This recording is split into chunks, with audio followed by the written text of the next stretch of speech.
अस्सलाम वालेकुम dear students. आज के लेक्चर में हम समझने की कोशिश करेंगे बॉयल्स लॉ। बॉयल्स लॉ क्या है? ये असल में गैस लॉ है एक। ये हमें रिलेशनशिप बताता है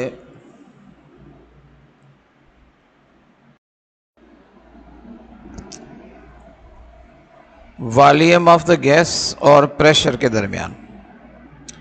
एक्चुअली इस फिगर में आप देख सकते हैं ये एक कंटेनर है और इस कंटेनर के अंदर हमने कोई गैस भरी हुई है।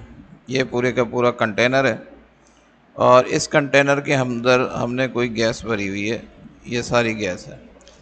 ऊपर से ये एक पिस्टन है और इस पिस्टन की मदद से ये आपको यहाँ पर पिस्टन नज़र आ रहा है। ये पिस्टन मूवेबल है। यहाँ से हम इसके ऊपर प्रेशर लगा सकते हैं।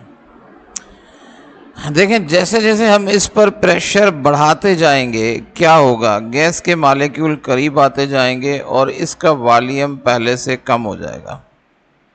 वॉल्यूम कहते हैं कि एक गैस जितनी जगह घेर है। मिसाल के तौर पर पहले इसका वॉल्यूम इतना था यहाँ से लेकर यहाँ तक, लेकिन जैसे ही हमने इसके ऊपर प्रेशर अप्लाई किया तो प्रेशर अप्लाई करने से क्या हुआ, ये मॉलिक्यूल जो कि पहले दूर दूर थे वो मॉलिक्यूल एक दूसरे के करीब आ गए और करीब आने से इसका वॉल्यूम जो है वो कम हो गया। इससे हमें दो चीज़ें समझ में आ गई कि इस वॉल्यूम इंक्रीजेस, प्रेशर डिक्रीजेस। यानी इसे आप रिवर्स भी पढ़ सकते हो या ऐसे भी कह सकते हो, as pressure increases volume decreases. इसी तरह से यहाँ पर देखें, as volume decreases pressure increases. जैसे जैसे आप प्रेशर इंक्रीज़ करोगे वॉल्यूम जो है वो डिक्रीज़ होता चला जाएगा। इन बातों को नोट करके रॉबर्ट बॉयल नामी साइंटिस्ट ने एक लॉ दिया था जिसको हम कहते हैं बॉयल्स लॉ। चले मैं उसकी स्टेटमेंट लिख लेता हूँ, फर्दर उस पर बात। चलिए जी, मैंने स्टेटमेंट लिख दी है। स्टेटमेंट ऑफ बॉयल लॉ हमें क्या बताती है? The volume of a gas, यानी एक गैस का वॉल्यूम।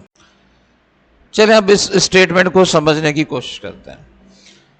इसमें क्या बताया जा रहा है? The volume of a given mass of a gas, यानी एक गैस है जिसका कुछ ना कुछ मास हमें दिया गया है, उसका वॉल्यूम जो है वो इनवर्सली प्रोपोर्शनल है to the pressure applied on. ये समझ लें, ये गैस थी, ये उसका वॉल्यूम मिला हुआ था, यहाँ तक इसका वॉल्यूम था। अब हमने जब इसके ऊपर से प्रेशर अप्लाई किया तो क्या हुआ, इस प्रेशर अप्लाई करने की वजह से इसका वॉल्यूम जो है वो कम हो गया। यानी वॉल्यूम और प्रेशर एक दूसरे के साथ इनवर्सली प्रोपोर्शनल है। यही लॉ जो है, यही पॉइंट जो है ना, इसमें समझाने की कोशिश की गई। चलें अब ज़रा इसको मैथमेटिकली इसकी इक्वेशन बनाने की कोशिश करते हैं। अच्छा जी, मैथमेटिकल रिप्रेजेंटेशन करने के लिए पहले तो आप समझ लें ये एक सिलेंडर है और इस सिलेंडर के अंदर गैस भरी हुई है, फ्लड विद द गैस। ज़ाहिर है इस गैस ने कुछ जगह घेरी हुई है। ये जितनी जगह घेरी हुई है ये इसका वॉल्यूम है जिसको हमने V से शो किया हुआ है, और इसके ऊपर हमने कुछ प्रेशर अप्लाई किया हुआ है जिसको हमने P से शो किया हुआ है। यानी let a gas is filled in a cylinder. एक सिलेंडर के अंदर कोई गैस भरी हुई है। Its volume is equal to V and pressure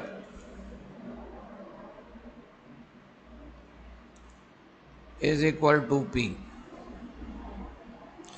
हमने इसके वॉल्यूम को V नाम दे दिया और इसके प्रेशर को P नाम दे दिया।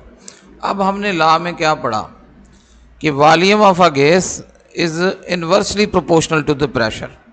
यानी यहाँ से जैसे जैसे मैं प्रेशर को इंक्रीज़ करता जाऊंगा वैसे वैसे ये जो वॉल्यूम है ये कम से कम होता चला जाएगा। चलें तो हम इसको मैथमेटिकल ऐसे लिख सकते हैं कि volume of a gas is inversely proportional to pressure. Proportionality को हटाने के लिए हम कांस्टेंट यूज़ करेंगे बाय यूजिंग कांस्टेंट। चलें इसमें कांस्टेंट हम के समझ लेते हैं। तो यही ला कुछ ऐसे बन जाएगा, P इज़ इक्वल टू, चलें के बजाय मैं वैसे इसका नाम लिख देता हूँ, P is equal to constant multiplied by 1/P। तो ये P इधर डिवाइड है, अगर मैं इसे इस तरफ ले आऊँ तो मैं इसको ऐसे लिख सकता हूँ, PV is equal to constant. तो बॉयल्स लॉ को डिफ़ाइन करने का एक और तरीक़ेकार भी है। यानी एक तो हमें मैथमेटिकल रिप्रेजेंटेशन ये बता रही है कि the product of pressure and volume is always constant. तो बॉयल्स लॉ की सेकंड स्टेटमेंट आप इस तरह से भी कर सकते हैं,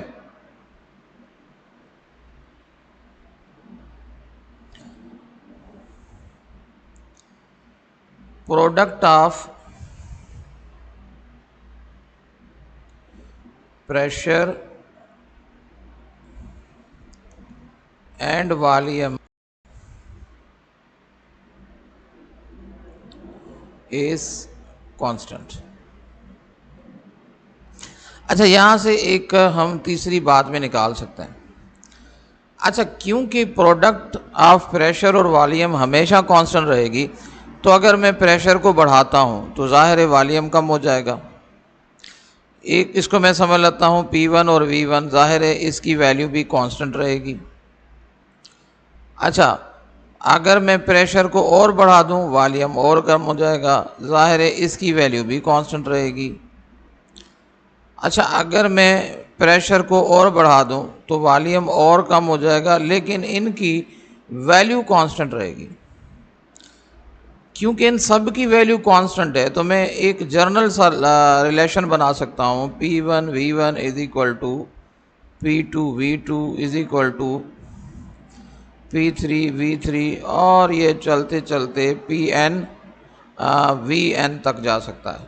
बहरहाल हम इसको इतना ज़्यादा आगे नहीं ले जा सकते, ले जाते, बल्कि हम इसको लिखते हैं P1 V1 is equal to P2 V2। ये जो है सेकंड रिलेशन है। जैसे एक मैथमेटिकल रिलेशन हमने ये देख लिया और एक मैथमेटिकल रिलेशन हमने बॉयल्स लॉ का ये देख लिया। चलिए इस बात को जो है ना एक टेबल की मदद से प्रूफ करने की कोशिश करते हैं।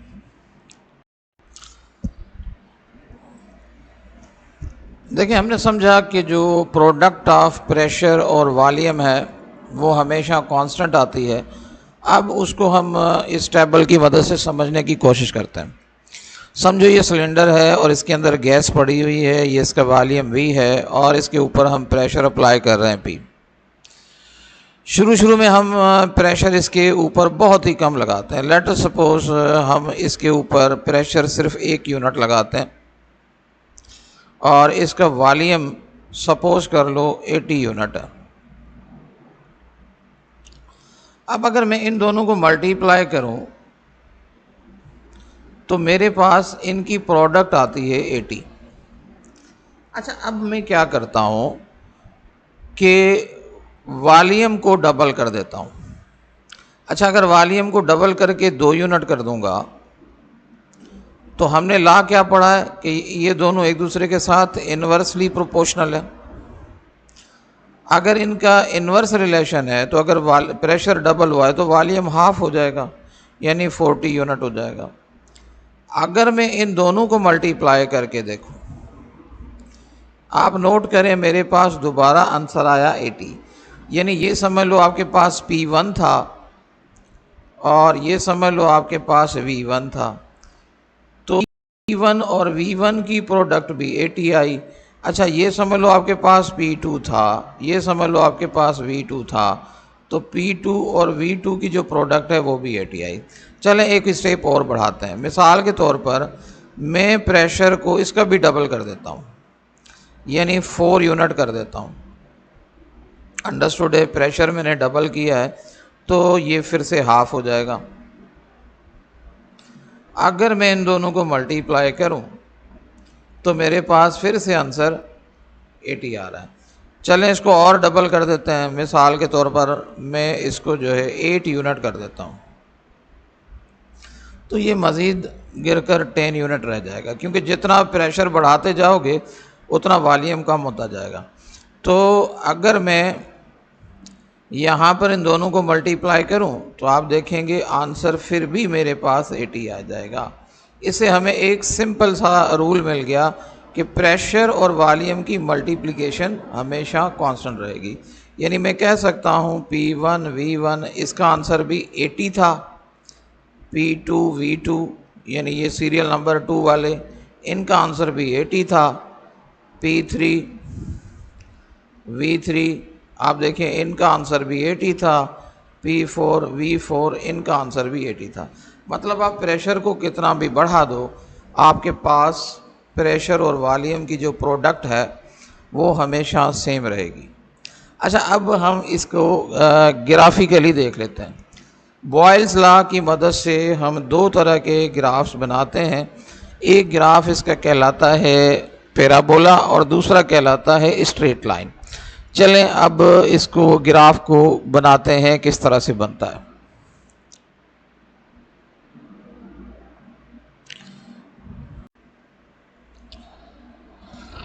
चलें जी, बॉयल्स लॉ को ग्राफिकल रिप्रेजेंटेशन की मदद से समझ लेते हैं। देखिए, हम ऑलरेडी पढ़ चुके हैं volume is inversely proportional to pressure. ये थोड़ी देर पहले मैंने आपके सामने टेबल बनाया था, उसको डिस्कस किया था। प्रेशर जब 1 था तो वॉल्यूम हमारा 80 यूनिट्स था, प्रेशर 2 कर दिया तो वॉल्यूम 40 हो गया था, प्रेशर 4 हो गया तो वॉल्यूम 20, और प्रेशर मैंने बढ़ा के 8 कर दिया तो वॉल्यूम कम होके 10 हो गया था। अब इसको हम ग्राफिकली रिप्रेजेंट करना चाह रहे हैं। ये देखिए, मैंने एक एक्स एक्सिस बनाया है और दूसरा ये वाई एक्सिस बनाया है। एक्स एक्सिस पे मैंने प्रेशर शो कर दिया है, यही वाला 1 2 3 4। इसको मैं थोड़ा सा करेक्ट कर दूं कि क्योंकि प्रेशर हमारे पास जो है वो ज़्यादा है, तो मैं इसको थोड़ा सा करेक्ट करने की कोशिश करता हूं। एक सेकंड। तो मैं ये नीचे वाली नंबरिंग बढ़ाना चाहूँगा, तो मैं इसको 1 कर देता हूँ, ये 2 कर देता हूँ, इसको 3 कर देता हूँ, ये 4, ये 5, ये 6, ये 7 और ये मैंने 8 कर दिए। ये नंबरिंग मैंने बढ़ा दी। अच्छा, याद रखिएगा नंबरिंग के अंदर एक अरेंजमेंट तरतीब होने चाहिए। अब हमारे पास प्रेशर देखें तो 10 20 40 30 है, लेकिन हमने इक्वल लाइंस बनानी है, यानी 10 20 30 40 50 60 70 80 ये सब बनाने। अच्छा, अब हम देखते हैं कि जब हमारा प्रेशर 1 था तो वॉल्यूम कितना था, 80 था, तो मैं 1 और 80 के सामने एक डॉट लगा देता हूँ। और जब प्रेशर हमारा 2 था तो वॉल्यूम 40 था, तो मैं यहाँ पर 40 के सामने डॉट लगा देता हूँ। अच्छा, फिर जब प्रेशर हमारा 4 था तो वॉल्यूम 20 था, तो मैं 4 और 20 के सामने एक डॉट लगा देता हूँ। और जब हमारा प्रेशर 8 था तो वॉल्यूम 10 था, तो मैं यहाँ पर डॉट लगा देता हूँ। अब अगर इनमें सारी डॉट्स को आपस में जोड़ दूँ तो कुछ इस तरह का कर्व बनता है। ये कर्व जो है ना, ये पैराबोला कहलाता है। तो एक जो तरीक़ेकार है ना, बॉयल्स लॉ को ग्राफिकली रिप्रेजेंट करने का, वो इस तरह से पैराबोला के तरीके से हम रिप्रेजेंट करते हैं। अच्छा, एक तरीक़ेकार और भी है जिससे ग्राफिकल बॉयल्स लॉ की जो ग्राफिकल प्रेजेंटेशन है ना, वो हमारे पास एक स्ट्रेट लाइन में आती है। चलें उसको भी समझने की कोशिश करते हैं वो कैसे आती है। हाँ जी, तो बॉयल्स लॉ को हम स्ट्रेट लाइन के ग्राफ की मदद से भी शो करते हैं।